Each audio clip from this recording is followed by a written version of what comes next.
Selamat datang. Cuba anda bayangkan sekejap. Anda tengah pegang satu manuskrip lama, teks suci yang usianya mungkin ribuan tahun. Lepas tu, anda perasan ada sesuatu yang tak kena. Satu titik yang patutnya ke atas, sekarang kat bawah. Atau satu baris yang sepatutnya bunyi A, dah jadi bunyi U. Adakah ia cuma macam typo zaman dulu? Atau perubahan sekecil ni sebenarnya ada cerita yang lebih besar?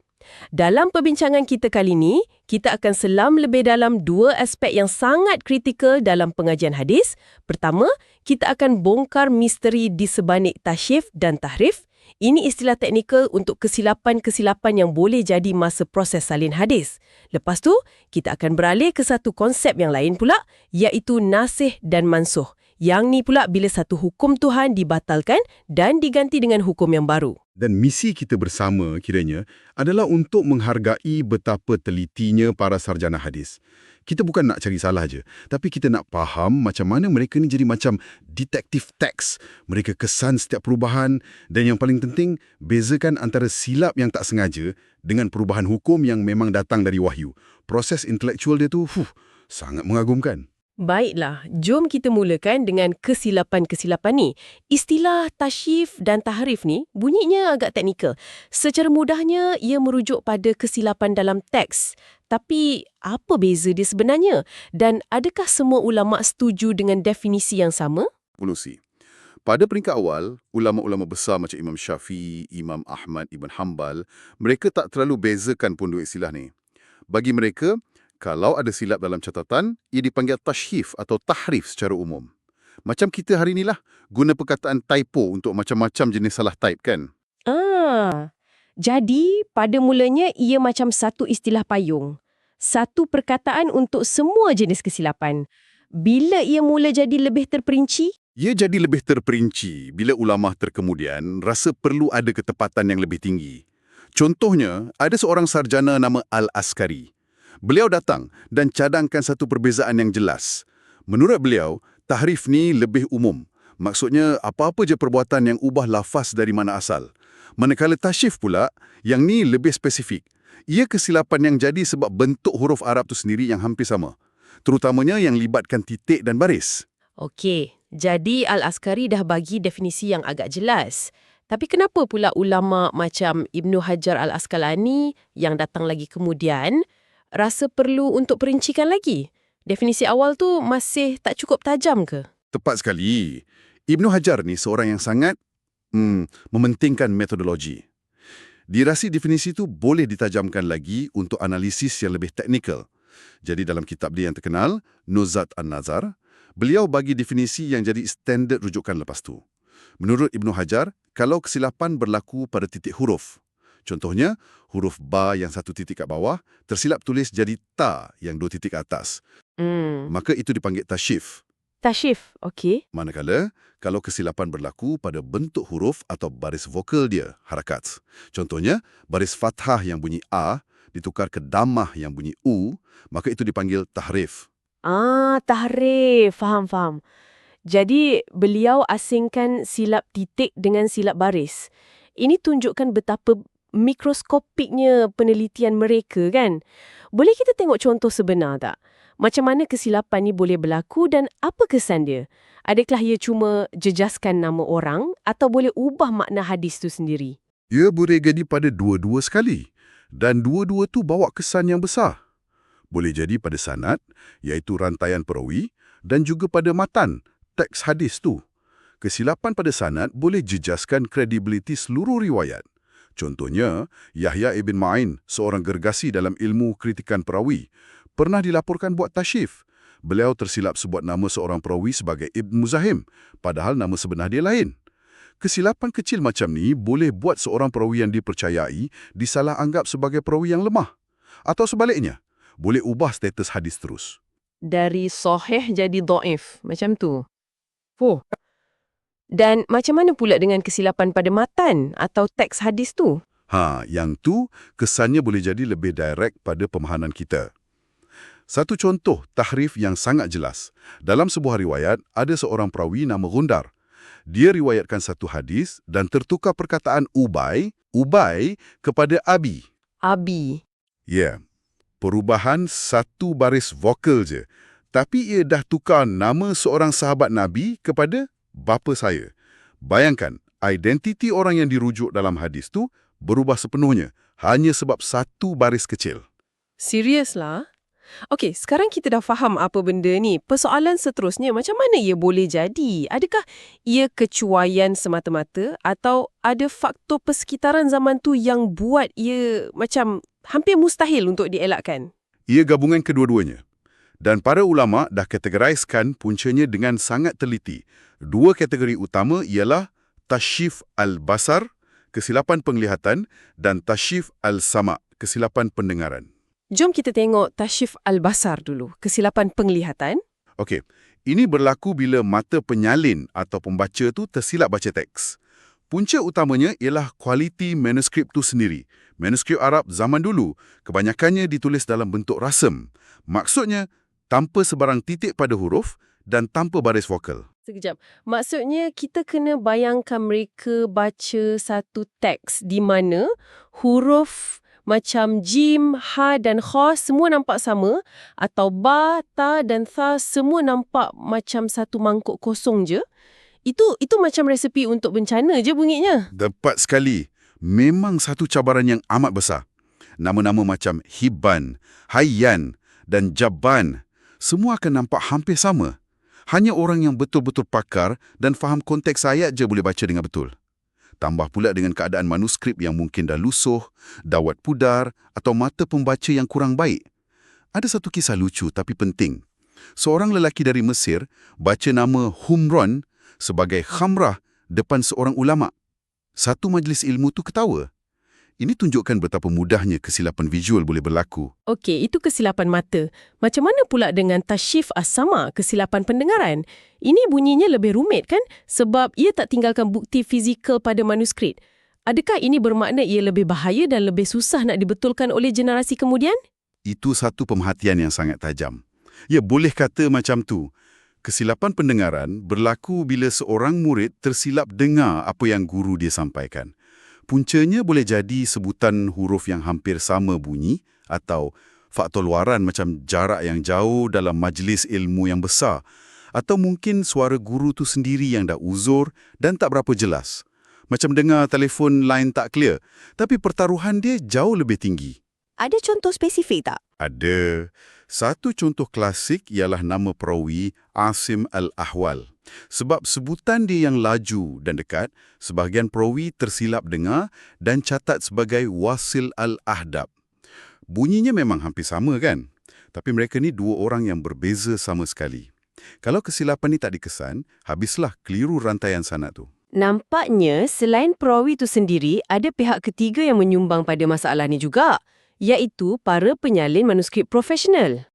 Warraq atau penyalin upahan. Zaman dulu, salin buku ni satu kerjaya. Tapi tak semua penyalin adalah latar belakang pendidikan agama yang mendalam. Tugas mereka, salin apa yang nampak je. Dan mereka dibayar ikut helaian. Jadi kalau tak teliti atau tak faham konteks, memang mudah sangat berlaku kesilapan. Ia bawa kita kepada satu dilema etika yang besar. Bila seorang ulama' yang teliti terima satu riwayat dan dia perasan ada silap dalam tu, apa patut dia buat? Patut dia betulkan yang mana berisiko ubah apa yang dia terima atau patut dia biarkan je demi jaga amanah periwayatan? Ini satu perdebatan metodologi yang sangat penting. Ada dua aliran pemikiran utama. Aliran pertama yang dipegang oleh tokoh macam Ibn Sirin sangat tegas. Mereka kata riwayat tu mesti disampaikan tepat macam mana ia diterima walaupun dengan silap-silapnya. Amanah tu untuk sampaikan apa yang anda dengar, bukan apa yang anda rasa patut didengari. Biasanya, mereka akan sebut lafaz yang salah tu, tapi lepas tu tambah nota lisan. Saya rasa ia salah, yang betul patutnya begini. Oh, jadi mereka kekalkan bukti kesilapan tu sebagai sebahagian dari sejarah teks. Menarik. Macam mana dengan pandangan yang satu lagi? Pandangan kedua. Ini pandangan majoriti ulama, termasuk Abdullah ibn Mubarak dan Al-Auza'i. Mereka ambil pendekatan yang lebih pragmatik. Hujah mereka, matlamat utama kita riwayat hadis ni adalah untuk sampaikan ajaran Nabi dengan betul. Kalau kita biarkan kesilapan, ia cuma akan bawa kekeliruan dan boleh ubah hukum. Jadi bagi mereka, betulkan kesilapan tu adalah satu tanggungjawab. Bukan mengubah, tapi mengembalikan teks kepada bentuk asal yang betul. Bercakap pasal kesilapan yang boleh jadi popular, ada satu ungkapan yang kita selalu dengar, zur ghibban tazdad hubban. Maksudnya, ziarahlah jarang-jarang, nanti kasih sayang bertambah. Sumber anda kata ia bukan hadis.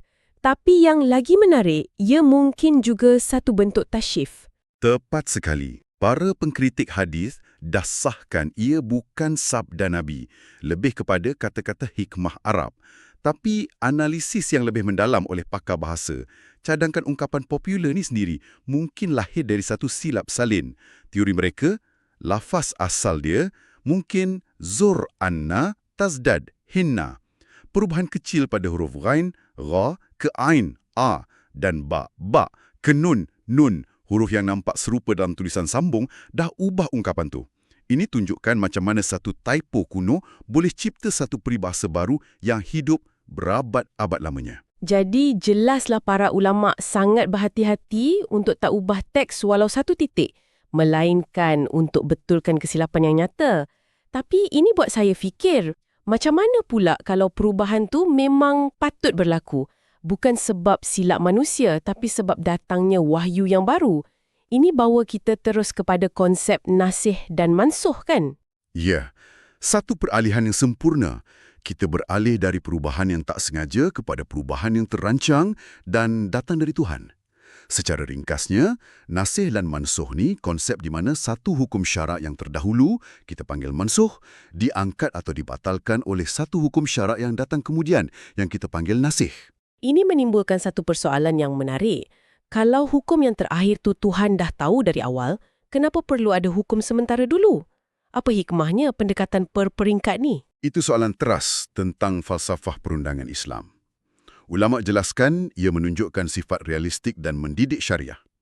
Perundangan Islam tak turun dalam vakum. Ia turun kepada satu masyarakat selama 23 tahun. Ada amalan yang dah berakar umbi, macam minum arak, tak boleh dihentikan serta-merta. Jadi wahyu tangani secara berperingkat. Ada juga hukum yang diperkenalkan untuk situasi spesifik masa itu. Dan kemudian diganti dengan hukum yang lebih umum bila masyarakat dah lebih matang. Ia satu proses tarbiyah atau pendidikan berangsur-angsur. Baiklah, itu hikmah di sebaliknya. Dari sudut teknikal pula, macam mana para sahabat dan ulama' lepas mereka boleh begitu yakin untuk kata hukum A dah dibatalkan oleh hukum B? Mesti ada kaedah yang jelas, bukan sekadar agak-agak.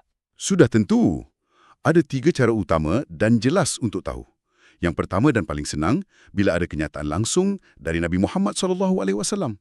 Yang ini paling jelas lah kan? Paling jelas, contoh paling terkenal, hadis ziarah kubur. Awalnya, Nabi larang untuk elak sisa amalan syirik jahiliah. Bila akidah umat Islam dah mantap, baginda sendiri umumkan, dulu aku larang kamu ziarah kubur, tapi sekarang ziarahilah. Ini macam pengumuman rasmilah. Polisi dah berubah. Okey, itu sangat clear. Update diumumkan sendiri oleh Nabi. Tapi macam mana kalau Nabi tak buat pengumuman yang begitu terang-terang? Di sinilah peranan cara kedua, melalui penjelasan daripada para sahabat Nabi. Mereka hidup dengan Nabi, mereka faham konteks apa yang jadi dulu, apa yang jadi kemudian. Contohnya, isu wajib mandi lepas hubungan intim walaupun tak keluar air mani. Ada hadis awal yang seolah-olah kata tak perlu. Tapi, sahabat besar macam Aisyah dan Ubay ibn Ka'b kemudian jelaskan, itu cuma kelonggaran pada peringkat awal Islam. Lepas Fatu Makkah, Nabi wajibkan mandi sebaik saja berlaku persetubuhan. Penjelasan sahabat tentang kronologi inilah yang jadi kunci. Jadi nak faham hukum, kena jadi sejarawan yang baik jugalah ni. Tepat sekali. Dan itu cara ketiga, mengetahui sejarah dan kronologi peristiwa. Ini sangat kritikal. Contoh terbaik, isu nikah mut'ah atau kahwin kontrak. Amalan ini dibenarkan dalam keadaan darurat pada beberapa peringkat awal Islam, terutamanya masa perang. Tapi ada riwayat yang sangat jelas dari Ali bin Abi Talib bahawa Nabi dah haramkan secara kekal masa Perang Khaybar. Bila kita tahu Perang Khaybar berlaku pada fasa akhir hayat Nabi, ulama' dapat buat kesimpulan yang kukuh bahawa pengharaman ini muktamad dan ia membatalkan nasah kebenaran sementara yang pernah ada dulu. Jadi, bila kita lihat semua ni, kita nampak dua naratif yang berjalan serentak dalam pemeliharaan hadis. Di satu sisi, ada usaha manusia yang sangat teliti, analytical, untuk buru dan betulkan silap-silap kecil. dunia tasyif dan tahrif. Di sisi lain pula, ada proses wahyu yang dinamik di mana hukum tu sendiri berubah dan diperbaharui secara terancang melalui nasikh dan mansuh. Apa yang paling menonjol bagi saya ialah betapa pengajian hadis ni bukan satu aktiviti yang pasif, macam hafal buku telefon je. Ia satu bidang ilmu yang hidup. Perlukan kemahiran seorang detektif, ketajaman seorang ahli linguistik dan pemahaman seorang sejarawan. Ia betul-betul satu seni. Tepat sekali. Dan sebagai satu fikiran penutup untuk anda renungkan, kita dah bezakan dengan jelas antara silap salin dengan pembatalan hukum. Sumber anda ada sebut secara ringkas yang nasikh dan mansuh ni berbeza dari konsep lain macam khusus dan am serta taqyid. Ini bawa kita kepada satu persoalan yang lebih dalam. Macam mana kalau satu nas baru tu tak batalkan nas lama secara total, tapi hanya mengihatkan skopnya untuk situasi tertentu, apa yang ulama panggil taqyid, atau mengkhususkannya untuk golongan tertentu, satu konsep yang dikenali sebagai tahsis. Ini buka pintu kepada perbincangan tentang macam mana nas-nas Al-Quran dan hadis saling berinteraksi, menunjukkan betapa berlapis dan sofistikatednya kerangka perundangan Islam.